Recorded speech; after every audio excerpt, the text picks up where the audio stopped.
ao vivo lá em Porto Alegre com o Silmar César Miller. Bom dia, Silmar. Com a voz bem embargada aqui, um pouco de choro, de tristeza, mas a vida continua e muito triste com a perda do nosso companheiro, professor Matheus Paranhos. Bom dia. Bom dia, Otávio. Bom dia aos amigos do Terra Viva. Eu não tive o prazer de conhecê-lo, apenas referências. Eu admirava muito pelo seu trabalho, mas não tive o prazer de conhecê-lo pessoalmente. É uma morte, sem dúvida, a lamentar tremendamente, não só pela pecuária brasileira, mas todo o nosso agronegócio, do nosso dia a dia, né, Tavi? Sem dúvida alguma. Bom, vamos em frente que a vida continua. E o que é que temos para hoje, Silmar? Uma segunda-feira aí, começando a semana. Tavi, uma semana importante, pós-feriado nos Estados Unidos. Sexta-feira foi feriado, dia da independência nos Estados Unidos, bolsas não funcionaram, e essa semana a grande expectativa com o anúncio agora prometido para quarta-feira, termina o prazo lá dado pelo presidente americano é, sobre aquela questão do tarifaço, né? São vários países aí que estão aí pendurados nessa expectativa em negociações frenéticas nesse momento. No fim de semana todo foi de negociações. Quem não negociar acaba sendo penalizado com a volta das tarifas máximas, que vão até 70% sobre o comércio com os Estados Unidos. Por enquanto está todo mundo nivelado em 10%, então grande expectativa com relação a esse desfecho. Isso, claro, mexe com os mercados, mexe com toda a expectativa da economia mundial como um todo. Então, a semana começa exatamente sobre essa expectativa. Mercado financeiro com o dólar operando em alta nesse momento, 0,5%, R$ 5,45 a cotação da moeda americana. Mercado de ações em queda. Índice Bovespa na B3 perdendo 0,4%. Petróleo sobe, está quase 2% de alta nesse momento, que é bastante, a 68, quase $69 o barril tipo Brent, que é referência para o mercado internacional. No mercado de commodities agrícolas, grãos na Bolsa de Chicago, com predominância de quedas, trigo perdendo 2,2%, milho um tombo de 3%, soja também cai 2 pontos percentuais, basicamente refletindo o avanço da nova safra dos Estados Unidos, promessa de safra cheia, o clima tem ajudado até agora. Algodão cai também 1,2% na Bolsa de Nova York. O café arábica também tomba, isso aqui é pressão da própria colheita brasileira, né? A safra está melhor até daquilo que vinha sendo esperado, então isso tem pressionado bastante os preços do café no mercado internacional. Café com tombo agora de 2,7% o arábica, 2,4% o café robusto em Londres. Açúcar também cai um pouco, 0,6%. Na contramão, temos aqui o suco de laranja e o cacau subindo e o boi gordo também buscando uma recuperação aqui na B3 em São Paulo, que é a Bolsa Paulista, contrato de agosto com alta de 0,7% nesse momento, Davi. Ok, então, vamos falar do mercado financeiro, que reduziu pela sexta semana consecutiva a estimativa para a inflação desse ano. Os dados são do Boletim Focus divulgado na manhã de hoje. Para os analistas, a inflação deste ano caiu de 5,20% para 5,18%. O câmbio continuou em R$ 5,70. Já a projeção do Produto Interno Bruto, o PIB, subiu de 2,21% para 2,23%. A previsão da Selic permanece em 15%. A projeção para a inflação de 2026 se manteve em 4,5%. Já o câmbio recuou de R$ 5,79 para R$ 5,75.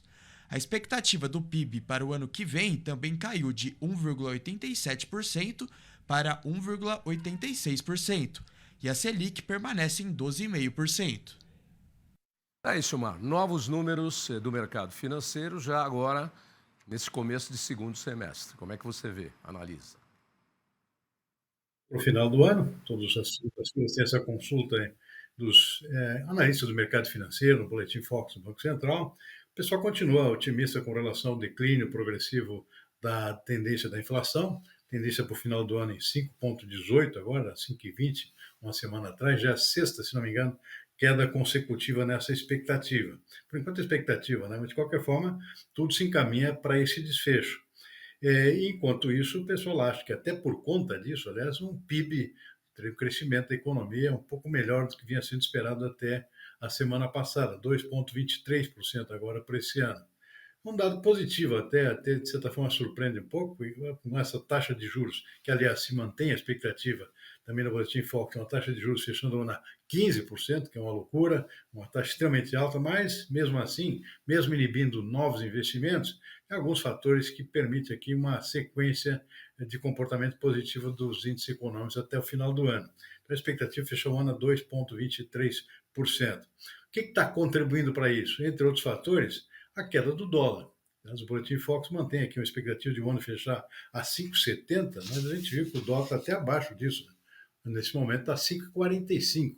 Isso, de certa forma, ajuda aqui, por um lado, na inflação, ou seja, reduz a expectativa de inflação, um dólar mais barato, ou seja, permite que bens importados, por exemplo, cheguem aqui de forma mais barata e acabam pressionando também os preços internos.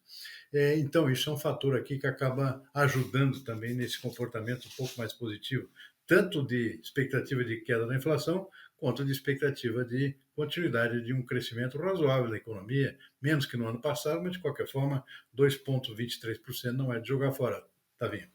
Ok, vamos lá para a reunião dos BRICS, que parece que não foi aquele bel dos sinos, como todos esperavam, muito pelo contrário, né? A declaração final da reunião de cúpula do BRICS condena os ataques militares contra o Irã no último dia 13 de junho, sem mencionar os Estados Unidos e Israel. Por outro lado, o documento critica a ação israelense na faixa de Gaza e defende que uma solução na região só pode ser alcançada por meios pacíficos e depende do cumprimento dos direitos legítimos do povo palestino. Tudo isso aí está entre aspas. Divulgada no primeiro dia de cúpula, logo após a discussão entre os chefes de Estado no Rio de Janeiro. Ao longo das negociações, o tom da declaração em temas como o conflito com o Irã e a questão palestina foi motivo de divergência entre os países. E o documento expressa ainda apoio a uma, abre aspas, reforma abrangente da ONU, com ênfase na modernização do Conselho de Segurança, reiterando uma firme defesa do multilateralismo, no momento em que instituições como a ONU estão sob intensa pressão. Que coisa, hein, Sumar? Bom, eu não me lembro de ter visto a ONU alguma vez na minha vida sem estar sob intensa pressão. A ONU é um órgão pressionado por todos os lados. Outra coisa, faltou gente aí importante, de peso, na reunião dos BRICS, então não teve aquela repercussão que teve.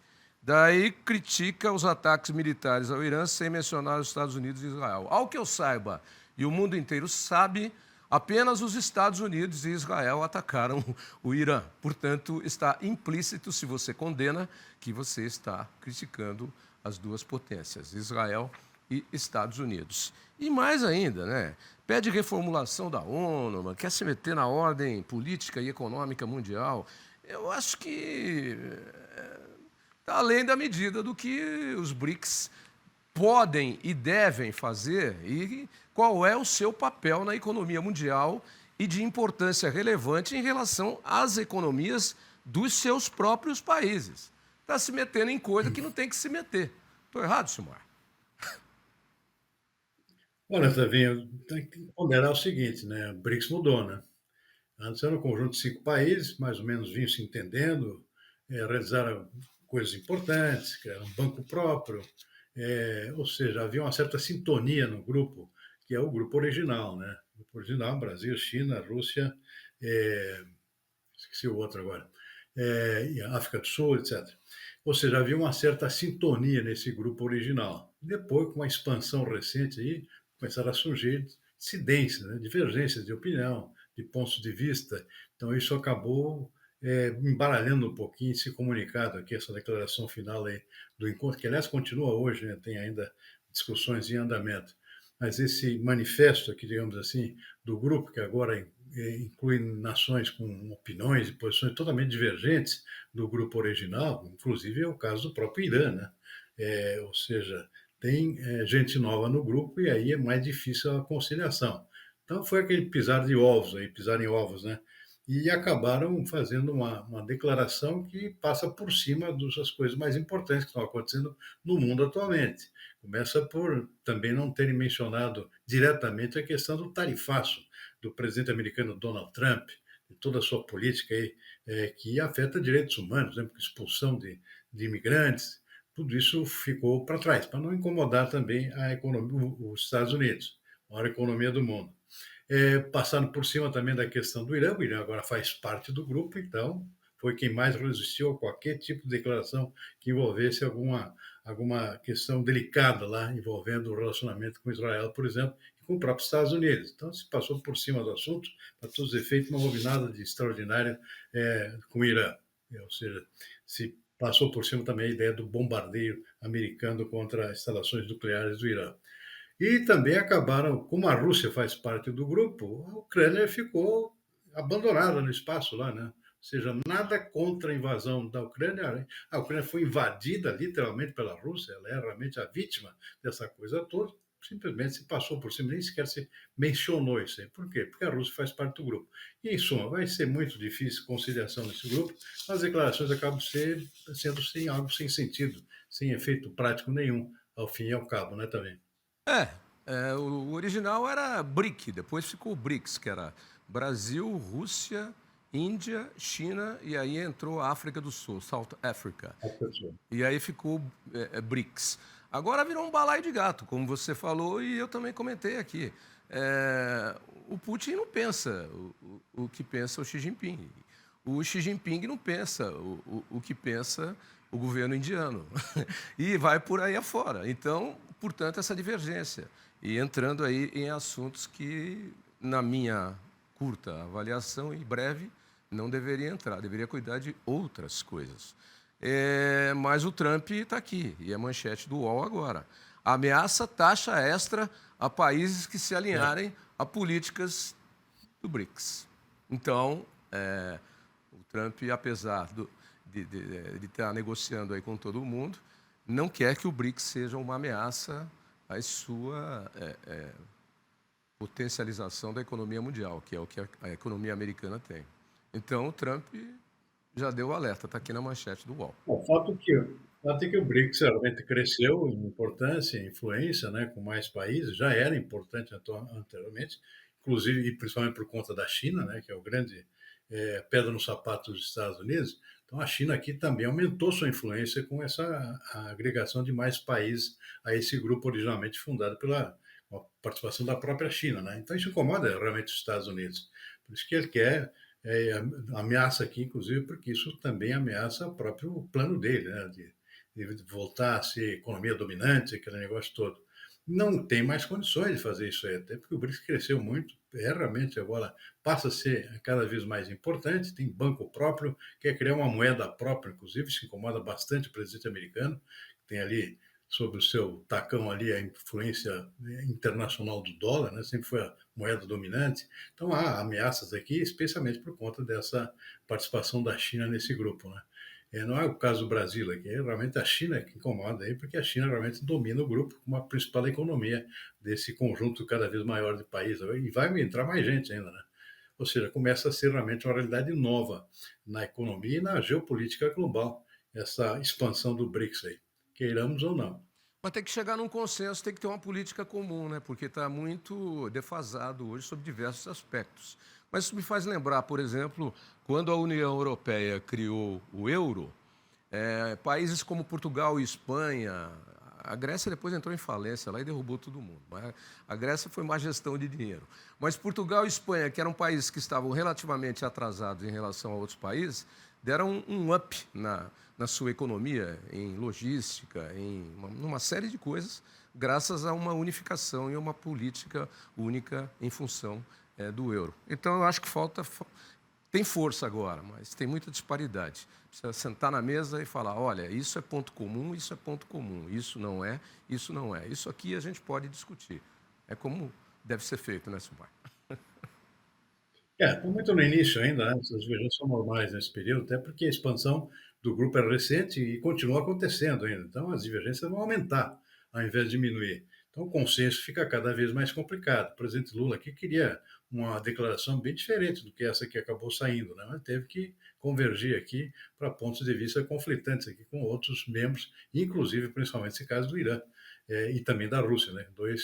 Duas vozes aqui com uma influência muito grande no grupo, agora a voz nova do Irã, com um novo participante, e isso realmente deu uma embaralhada aqui nessa declaração final, que foi feita aí, cheia de mesuras, aí, evitando criar mais conflitos de manifestações aqui sobre esse grupo. É isso aí. Segue a carruagem. E amanhã tem mais. Bom dia para você, boa semana que está só começando e até amanhã. Bom dia, Tavinha, boa semana para você e toda a equipe aí.